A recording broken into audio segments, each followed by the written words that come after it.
Okay, let's try now. You might have to turn your speaker off. Test. Okay, maybe everybody can hear me now. Test. Online people, can you hear me? Can you put in the chat? Yes. Yeah. Okay, great. All right, so as I was saying, welcome. It's great to be in Hawaii. So here's the question that I'm not going to answer, the title of this talk, but it's the undercurrent of this talk, which is really, as Kevin sort of mentioned in the introduction or sort of alluded to, it's just a bunch of opinions. And so I just want to go through a bit of a story as we think about this question, this morning's talk, and maybe some discussion we'll have later on. And for me, a really good analogy is something from back when Kevin and I were kids, or at least I was. Maybe you weren't quite born yet, but and the rest of you certainly weren't born, but you've heard of the show called The Twilight Zone. There's this, in my view, a very famous episode of The Twilight Zone that came out in 1962. And to be honest, I did not see it then. I saw it years later, but it's called To Serve Man. And that's a really, grandiose title, right? To serve man, what a wonderful thing. And in this episode, these aliens appeared somewhere in some town in the United States, I suppose. And the aliens seemed to be wonderful beings. They wanted to help the people around them. Everybody just got to love them. And they had this book with them, and the book was called To Serve Man. And people just thought this was really awesome that we have these new beings among us, and they want. Are we doing something like this with with biometrics, but specifically I'm focused today on face recognition technologies. Are we serving man with face recognition technologies? And if so, in which sense? Are we doing it in, what a wonderful thing we're doing for mankind sense? Or are we carving up humans and doing something that, is really bad, right? So I just think that's a great analogy from many, many years ago. It's kind of fun. So kind of as far as the story goes, how did we get where we are today? And you kind of heard this morning something about where we are today, again, from the concerns about facial recognition and maybe bans and dangers and all that. All of these things have something to do with, the story of where we are now, commercial interest, motivations that people got interested into this in the first place, R&D, all these kinds of things. And I think we all know that there are lots of reasons why people do face recognition, why people do research in it, why people build technologies for face recognition. There are all kinds of, good, potentially good uses of it. For example, here, and for example, here. Some, probably more important than others, more relevant. But, a bunch of well-intended applications, certainly, and areas. There are also police who really think this is important for what they do. On the right there is just a snapshot from New York Times opinion article from 2019, I believe. Someone who was the former New York City police commissioner wrote this piece for the New York Times about why he thinks face recognition is really important for the police to do what they feel like they need to do. Lots of people have actually been identified using face recognition technology, at least at some point in the loop. Innocent people have been cleared by the use of facial recognition technology at some point in the loop. So there are a lot of potential reasons to use face recognition technology. And as someone, I think Carl pointed out this morning, or asked the question this morning about something like this, missing and trafficked children. There have been a number of at least anecdotal situations that we know of that people have identified or found missing children due to the use, at least in part, of facial recognition technology. Much of this is anecdotal, I think, from my point of view. I haven't seen really good data on this, but I think some pretty good anecdotes, at least. So there's a lot of potentially very important and useful purposes of facial recognition technology. And in the early days of people working in this area, there were really a lot of motivations to get into it. Some of it was just curiosity. Hey, can we do this? You know, people do it all the time. So can a computer do this? What would that mean for computer vision? Face recognition seemed to be sort of a canonical computer vision task. Well, if we could build a system that recognized faces, we could do a lot of things. And then there's interesting motivation from biological vision, where there seemed to be these really interesting face selective cells that were found many years ago. There are interesting things like the Thatcher illusion and prosopagnosia, which is a particular case of not being able to identify faces very well that some people have. And there's just sort of basic AI challenge that AI has faced over the years. It's always, well, you can do these things, but you can't do this. And then AI does that thing. Well, you can do all these things, but you can't do this. And then AI does that. Sort of this constant game of doing more. And years ago, computers can't recognize a face was like one of those challenges. So there are a lot of reasons why people got into this and ended up doing a lot of research in the early days. I want to show you a video from, Kevin actually did mention work I did long time ago when I was a graduate student. And this is from a public television show. They filmed it in 1991. For the future, they've set their hopes on improved technology. A passive people meter, which scans the room and automatically registers who is watching TV. In their system, a video camera views the room in front of the TV and feeds the image to a computer which digitizes the signal. The first step is to store the images of the people it needs to recognize, say members of the family, in a database. Their faces are outlined, and the software then looks for the key patterns of light and shade which distinguish one person from another. The question I have in my own mind is to whether or not people want their viewing scanned in this fashion, particularly if they're viewing in the bedroom or someplace other than the living room. There is an Orwellian quality to this technology. Well, I think it's acceptable because the video signal is never going outside of that box. Okay, the whole thing stays within the box. It tries to look for a face. It has no way of recording the information or finding out anything more than just who's there, and it's rather benign. So would people be willing to have one of these in their bathroom or bedroom? I wouldn't, but don't put that on the show. Put that on the show. And the people who were funding my research at the time were not very happy that they put that on the show. And I haven't changed, by the way, in the years between then and now, just to let you know. But so anyway, even early on, in the very beginning days of eigenfaces and other things in face recognition, there was, this question about ethical things that would come up now and then. It's not that nobody ever thought of it back then, but like much research, first you got to crawl, then you walk, then you run, little at a time. So it's not that we didn't know about these things, but we were focused on other things as priorities, I guess. So anyway, a lot of interesting work in the early days of face recognition research, and then at some point, companies started to try to build markets, find markets for products in face recognition. So companies like these 5 over here spent a good while sort of looking for, okay, what's the right market? Is it access to, workplace? Is it ATM machines? Is it security and surveillance? What is it?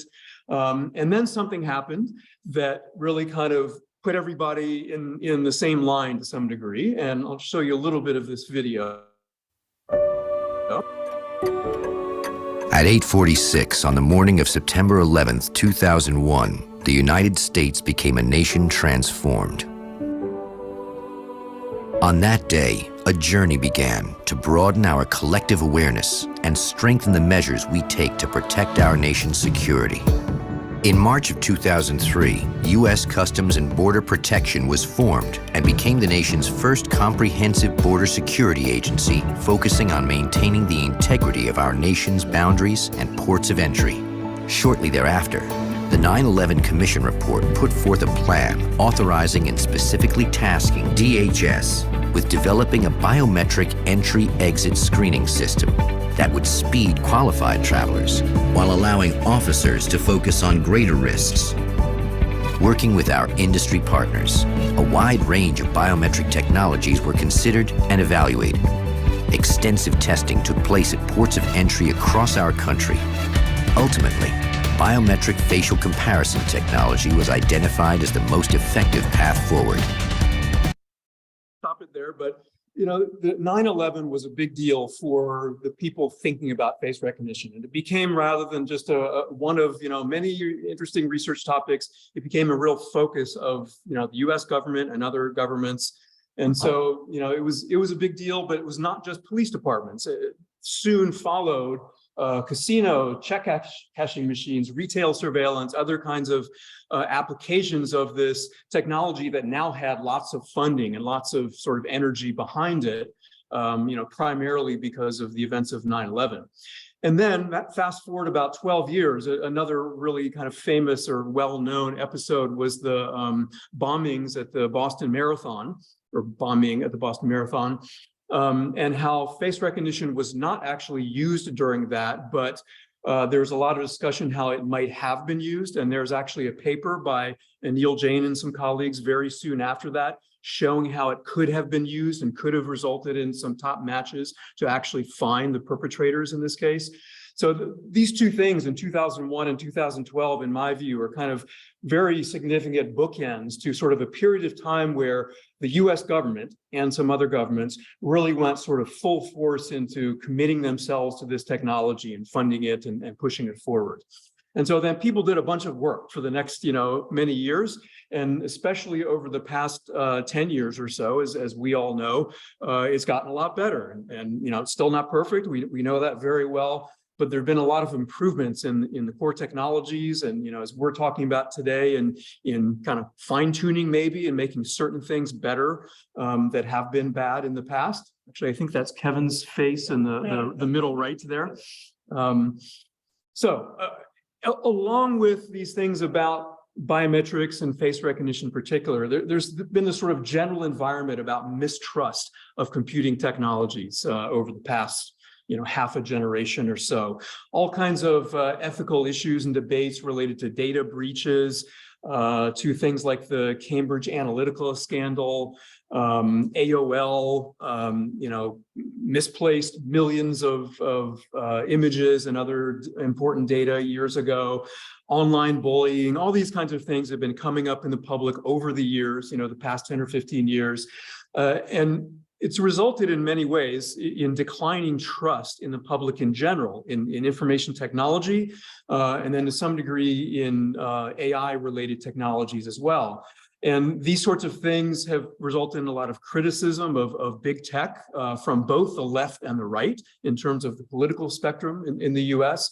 And then sort of a separate thing, science fiction films and literature, for really a long time, perhaps starting in 1817, I think, is when Mary Shelley's Frankenstein was published. And that's, maybe the first, really good example of literature really focusing on some of the dangers and concerns or fears about coming technologies. So there's a whole other, couple-hour discussion we could have about literature and humanities and stuff like that, and their role in thinking through some of these issues. But it's really an interesting perspective on this. But then rather IT in general, and zooming in a little bit to AI more specifically. So, we've had some very public failures of self-driving cars. We've had, lots of examples of machine learning-based tools not improving bias, but amplifying bias in ways that, were really not expected initially. People built some of these systems to say, well, a machine wouldn't be biased, so it can do better than humans. But of course, that, didn't always turn out to be the case. Language generation gone bad. We've all seen a lot of examples of that in recent years. Deep fakes, as we just had a talk about. So a lot of errors in a lot of things, including facial recognition systems. And here's a slide that's just one slide of a few things, but in another talk I have 10 or 12 slides just listing the sort of major, issues that have come about in the past 3 to 5 years or so that have sort of hit the general public in terms of failures of these kinds of systems. So here are just a few of them, but really, and probably you all recognize, at least some of these, if not all of them. But we could talk about these also for a long time. Just a lot of very well publicized examples of, bad things happening, at least partially due, if not completely due, to face recognition related systems. And then, as we heard this morning, a lot of detail about these three cases. So I'm glad we heard the detail this morning. Here's just a overview slide of these three men who in the past few years have been accused and wrongfully arrested, at least partially due to the use of face recognition systems. And I think we could have a very interesting discussion about how much was it due to the face recognition technology as opposed to other aspects of what was going on there, but it certainly was involved in that. And I always think it's important in talking about this to show these men, because no matter what one thinks about the technology, these guys, their lives were impacted, by what happened to them. And bad things happen to a lot of people, and maybe a lot of worse things happen to a lot of people, but still never want to trivialize what happened to these people. And then another thing, I think you've all probably heard about Clearview AI. Nathan actually mentioned it briefly, I think, this morning, because ACLU has been in some lawsuits against Clearview AI. But if you've seen any videos or read much about Clearview AI, pretty good chance you have sort of an icky feel about them. And, I'm sorry if there's anybody from Clearview in the audience here. But, at least in terms of their PR and their impression, a lot of people don't feel great about them, about what they've been empowering and stuff. And so there have been some really interesting, discussions, debates around them or that includes them. So just as an example, I'm just bringing this up as an example of, yet another thing that's come to the public attention in recent years that's kind of made a pretty big impact. And if you haven't seen the bottom right, there's a John Oliver show from a couple of years ago where he spends about 21 minutes just kind of going on about facial recognition technology. And if you've never seen this, it's really worth 21 minutes of your time. Google John Oliver and face recognition, and you will find it. And it's funny, for one thing, but it's also, you make some really good points. So anyway, in addition to these things, probably most of you know about some face recognition systems and data sets that have been decommissioned, right? Data sets that are no longer available to us as researchers because the companies or owners of these systems have taken them away. And some of these companies, Amazon, Microsoft, IBM, Google, Facebook, and maybe some others, taken their face recognition technologies off the market, or at least partially off the market, some more permanently than others. One of the interesting issues here, though, is that these companies that have done these things, they're not the ones that their face recognition is not their bread and butter. It's really not a big deal. I say a little skeptically, but it's not that big of a deal for Microsoft or Amazon to stop doing face recognition. It's not a big part of their bottom line. The companies that are doing most of the deployed systems out there are not these companies, and they're not the ones that are stopping doing it right now. So this is, good PR for these companies, but not making that big of a difference to them. And then, of course, there have been these growing reports on surveillance states, a lot of it in China, talking about what the Chinese government has purportedly been doing against Uyghurs and maybe against the general population, depending on who you listen to and your viewpoint. Growing surveillance in Turkey as well, growing surveillance in India.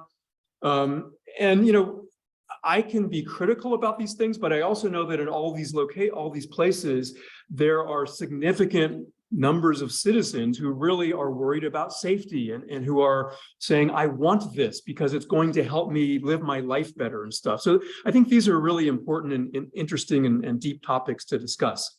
So I'm not, making too many judgments right now about these, just saying, yeah, it's been out there and a lot of people have heard about these and they've both raised concern and caused interesting discussions.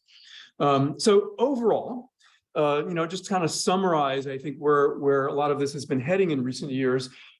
People feel like face recognition technology is biased and racist. People feel like people have seen lots of reports of data privacy violations and consent issues, many of which have been associated with various kinds of surveillance systems. As we heard this morning, there's definitely a lack of transparency in how many of them are deployed.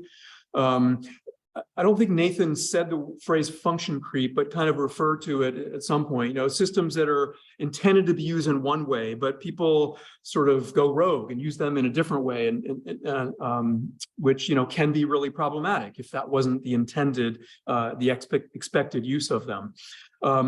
Things related to permanence. So, you know, like you can't undo your face generally, at least not too easily, right? So if you have something permanently linked to your face, you want to be really careful about what that thing is, probably. So anyway, a lot of things that have led people to have these, you know, really concerning views. And sort of the last one, you know, I mentioned earlier, it kind of feels creepy to a lot of people, especially when you hear these stories about things that have gone wrong. And an example, there are several examples, but here's one in my view that kind of takes all of this and, you know, really reacts in a very clear one direction, which is we need to ban these things, period. This is the website banfacialrecognition.com, where they clearly say regulating is not enough. This just should be banned, period. And depending on the organization, some of them are a little more precise, banned in this particular use case or these cases. Others are just more general, ban, period. This video comes from ban facial recognition. So let's look at a couple minutes of sort of that perspective. Facial recognition is sweeping across the country. Tech companies are building it, law enforcement agencies are using it, and our politicians are doing little to stop it. It's being used in deportations, where ICE has accessed DMV databases in different states to get driver's license data. People who legally signed up for driver's licenses had no idea that they would be used to deport them from the country. It's being used by police, where cops frequently misidentify people as criminals, putting women and people of color at higher risk. It's being used in our homes, where devices like Amazon's Ring feed our faces directly to the police. If you visit your friend's house, Amazon could send your photo to the cops without your consent. The police could keep your data forever, building a vast database of our movements throughout cities. Facial recognition is spreading fast, but momentum against it is growing. San Francisco and Somerville, Massachusetts just became the first two cities to ban facial recognition. Thousands of tech employees have called on their companies to stop working on facial recognition projects, warning of surveillance dangers. And politicians across the spectrum, from Alexandria Ocasio-Cortez to Jim Jordan, are warning of the technology's inherent dangers to civil liberties. We're calling for a federal ban on facial recognition. It's too dangerous to be deployed on our streets and in our homes. Facial recognition could drastically change our society, transforming it into a surveillance nightmare almost overnight. Like nuclear weapons, this tech is too dangerous to proliferate. It must be stopped. Join us in calling for a national ban on facial recognition. So it's pretty similar to the ACLU position that we heard this morning that Nathan talked about. And so you think about all these things that have been out in the public that I've been summarizing in recent years. You see something like this, and you think, well, certainly this use of face recognition must be on the decline then, because there's so many issues and so many people are concerned about this. But the fact, deployment is increasing of facial recognition technologies. At least, depending on who you ask, there are various numbers, but consulting groups that keep track of these sorts of things, show various numbers that indicate that definitely face recognition deployment is increasing, certainly in mobile phones, things like that, but also in stores and schools and apartment buildings and hospitals, of course, police departments, and very publicly lately in airports. The TSA and Customs and Border Protection has been installing facial recognition systems in airports more and more recently. Currently, they're testing deployments in 16 major airports in the US. So in fact, in case any of you entered the US through any of these airports on this trip, you probably had to go through or had the option of going through a face recognition system in order to help you get in quicker. And it seems to be growing. You can't not hear almost every day if you look at the news about new deployments of facial recognition technologies. And then there's some interesting discussions. This is just one example of a little store. Actually, I think it's a chain of stores in the UK where they have been arguing they really want to use and have been using facial recognition technologies to make their employees safer. because the people working in the stores have had problems, of being attacked and all kinds of issues. And they feel like their employees are safer and their stores are safer, and ultimately their customers are safer if they can use a technology like this. And that has caused an interesting debate about that kind of use of the technology in the UK, and there are examples in the US and other countries as well. So bottom line is, I think as we all know quite well, this is a complicated discussion. And then we come back to law enforcement, which a lot of this morning's talk was about. Some police departments have actually taken the proactive action to ban sort of their own use of facial recognition technologies.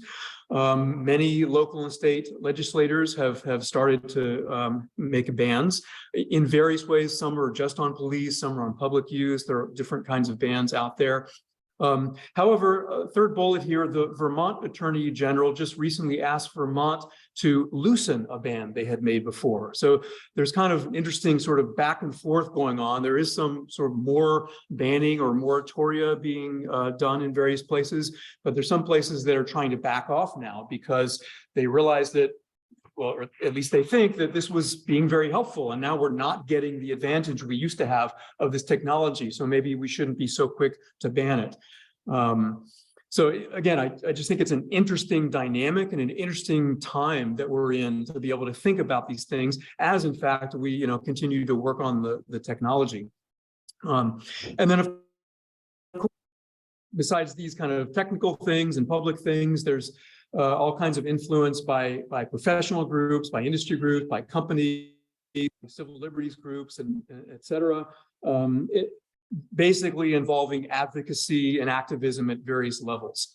And I think that these are all important. So all of the groups that sort of mention obliquely or directly, the technology people, the companies, the civil liberties groups, the legislators, all that, they all have interesting perspectives, and they all have important perspectives to listen to and to hear as we, as a society, think about these questions, I believe.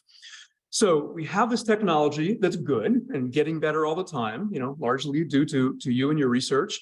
So our sort of ongoing question is it a wonderful technology that promises convenience, better security, privacy, all these sort of great things? Or, as the title of the talk, is it ushering in a dystopian, Orwellian mass surveillance state and society? And how do we properly balance between these two questions and these issues? What's the right way to think about these? And for example, is self-regulation an adequate thing? There have been several proposals for different kinds of self-regulation among police departments, by companies. Some, to me, have felt pretty thorough and good, and some have felt very shallow and not so good. So a lot of interesting questions, but I think a really important one to me is, how do we know what to do before it's too late? As that video I showed a few minutes ago was alluding to, it was saying we need to stop it now before it's too late, essentially, before we let the cat out of the bag and, we just can't undo the bad we've done. But how do we really know that as a society? Who decides? And if you watch the John Oliver thing I alluded to a few minutes ago, he used this phrase, burn it all down, sort of comically, but also as a serious question, do we just ban it all? Do we stop it? And to me, this is still an open question. I don't have a clear answer to this. I don't tend to think that we should burn it down, but it's a good discussion to be having. So there's John Oliver again. I think I actually showed that slide already. So we're in the situation of, they're good things, and they're scary and creepy things. We're sort of damned if we do, damned if we don't. And one of the things that I think we always need to keep in mind is, if we don't deploy this technology, if it is banned or banned in various cases or whatever, what are the good things that are not going to be done in that situation? And so again, as a question was asked this morning about, finding missing children, but I think there are a lot of other things that could potentially be in that bag as well. So all of this, to some degree, leads to this question of legal issues. And there are lots of interesting legal questions. Who has the authority to legislate about various things? What's the jurisdiction, should we regulate, should we ban, should we encourage moratoria, should there be penalties on certain kinds of things? Lots of interesting legal questions. And legislation in the US, as probably most of you know, there have been local bans, cities, there have been some state regulations passed, but it's very piecemeal. So it's different everywhere you go, which is always a bit of a problem, right? If something's not consistent from one town to the next or one state to the next, especially in the US, it can be very problematic. There are a bunch of things in Congress right now. So all of these things have been introduced and are currently active going through Congress. What active often means it just gets, dead end and stuck in a committee and never comes out, but at least it's, technically active. So things both in the House of Representatives and in the Senate that have to do with face recognition, that any of these could actually end up going forward. And so the last couple are very recent. But nothing, at least significantly, has been done at the federal level in the US at this point.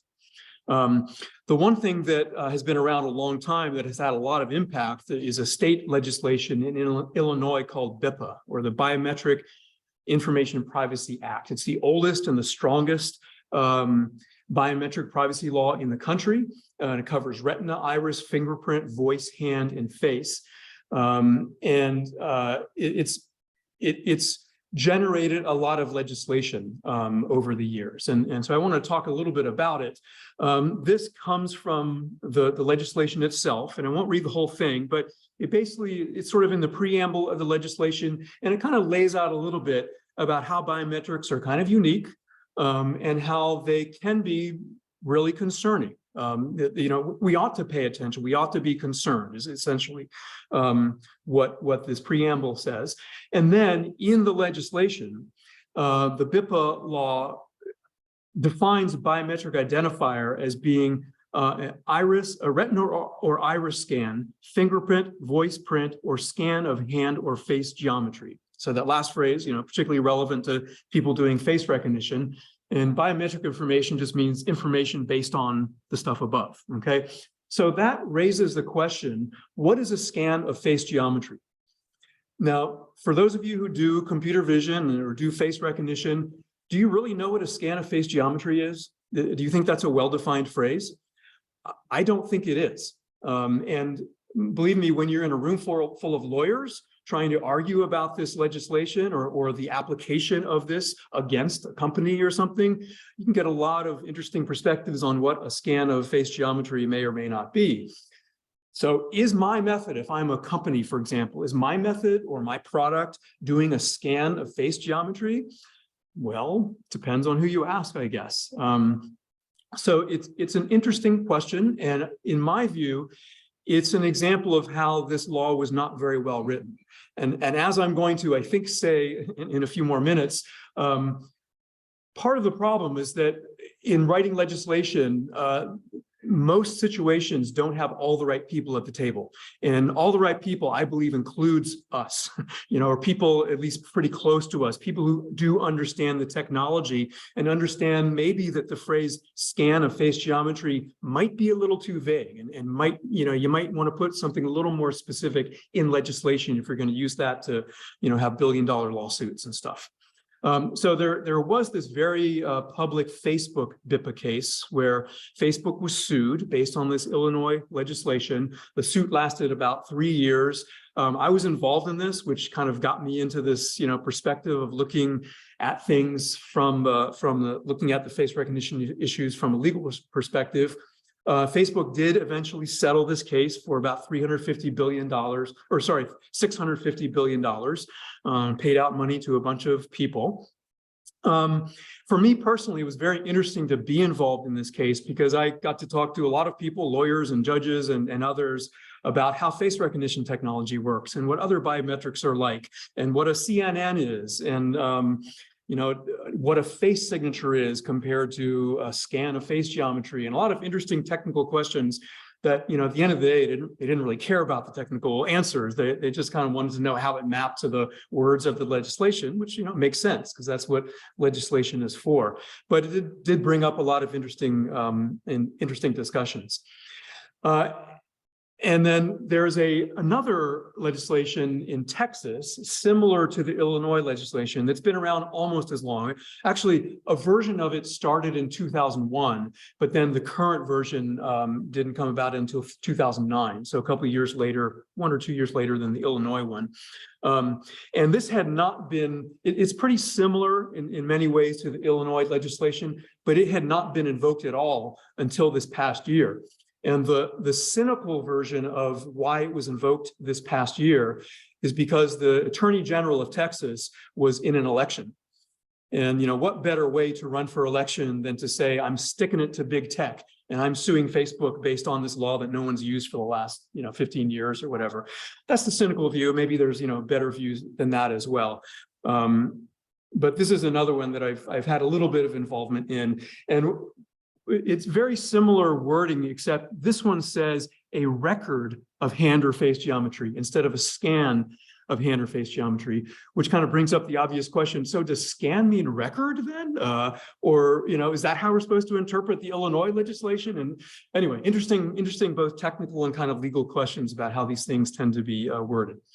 So bottom line of a lot of this is, in my view, and again, I'm here more just to tell stories and ask questions, not really to answer so much. But this whole situation that we as a society are in right now with these kinds of biometrics and particularly face recognition technologies, it's a delicate balance of all these issues, all of which I think are really important. Ethical questions, the technical issues that we know quite well, the legal issues, the policy issues, and then the sort of underlying culture and society kind of things. What seems to be right, what should be allowed, what shouldn't be allowed, and why. All of these are important questions and important perspectives on this.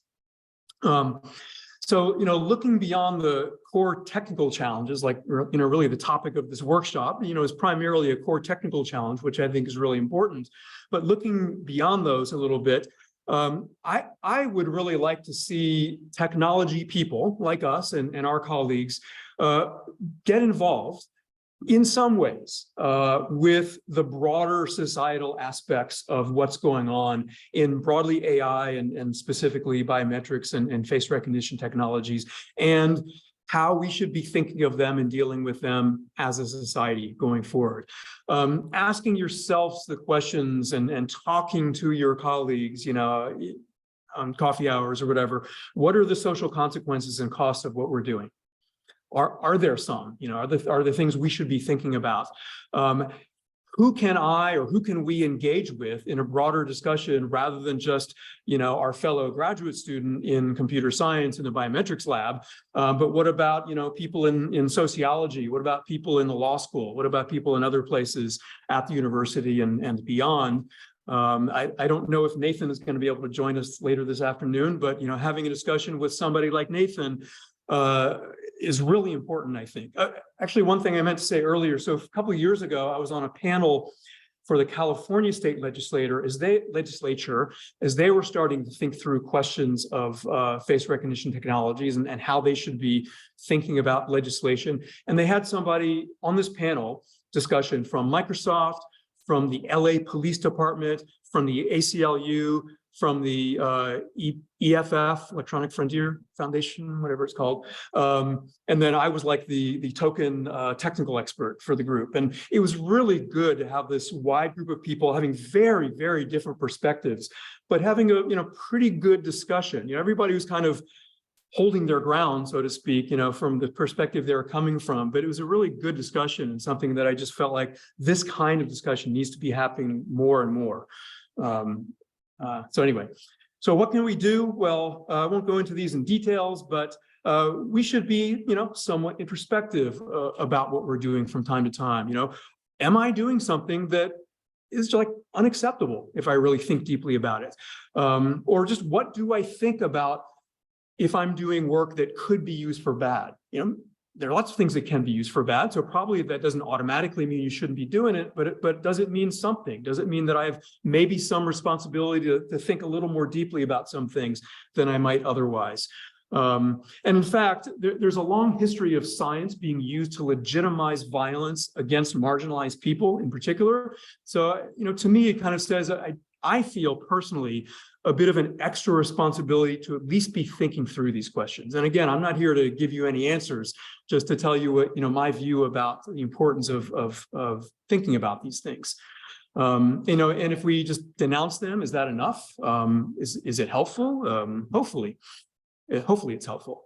And just generally, what are our responsibilities as a community? What are our responsibilities as individuals? I don't know if we all have to have the same answers to that, but it's good if we all think about that question, I think. And then for me, this often comes down to actively looking for interdisciplinary opportunities. So I mentioned, social sciences, law, other colleagues, on a university campus that could, to be very pragmatic about this, there are probably really good avenues for funding. If you get together with somebody from a different area than yours and propose to work on something related to this topic, I think there's a lot to be done there. And then I'll just mention really briefly, I'm going to talk a little more about this at the end of the week, I think on Sunday at Face and Gesture. But there's a lot of interesting work these days that is interdisciplinary in various ways. In fact, Nathan this morning mentioned Claire Garvey's recent report that just came out, I think earlier, maybe it was last month, which I would also very much recommend you reading. It's definitely from the kind of ACL viewpoint that Nathan was discussing this morning, but I think it's actually really, really good and really important to be informed about all of these perspectives on these issues regarding face recognition technologies. So this is just one example here on this slide, but there are several of these that I'll end up talking more about on Sunday.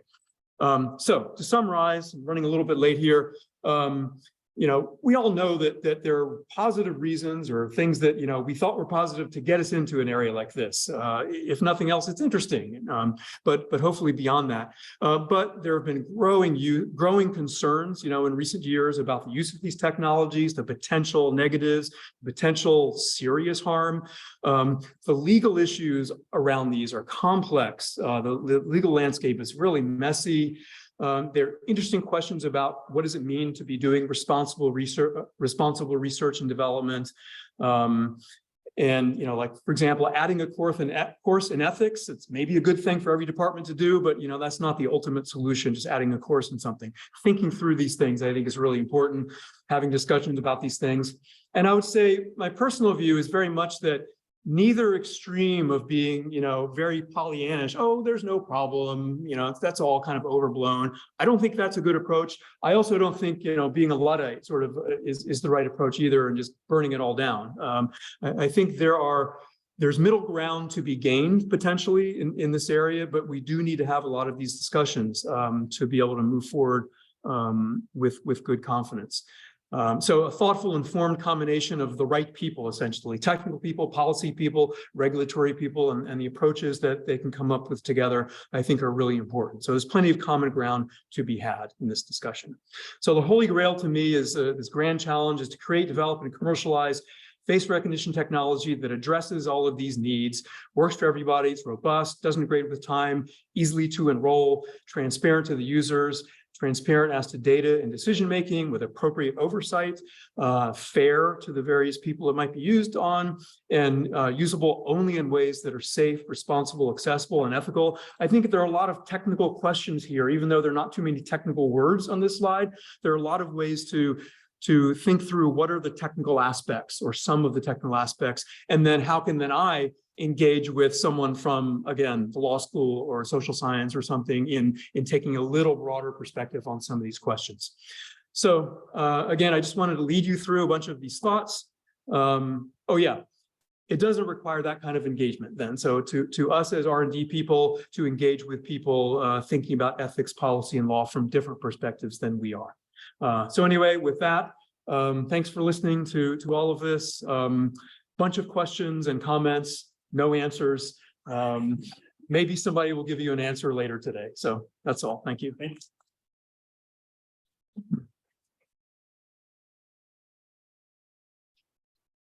Let me check one thing before we decide to rearrange. Is anybody here from a Teaspoons group in London? Any of the authors of the last contributing paper? And I did not see them online. Okay, so Carl and I had a quick we'd like to do 15-minute break and then go straight into the panel discussion. And I want everybody here to come back with one question, not just for you, not only for you, but I like that bullet about the possibility of something that can't be misused. I'd like to ask you about that. Yeah, something that can only be used in ways that are safe, responsible, accessible, and ethical. I don't know if those words go together. Yeah. So, 15-minute break, and then back here, we're gonna put some chairs up front, and we're gonna have the panel discussion. Great. Bring your question back with your coffee, cookie, whatever it's going to be. Great, that's awesome.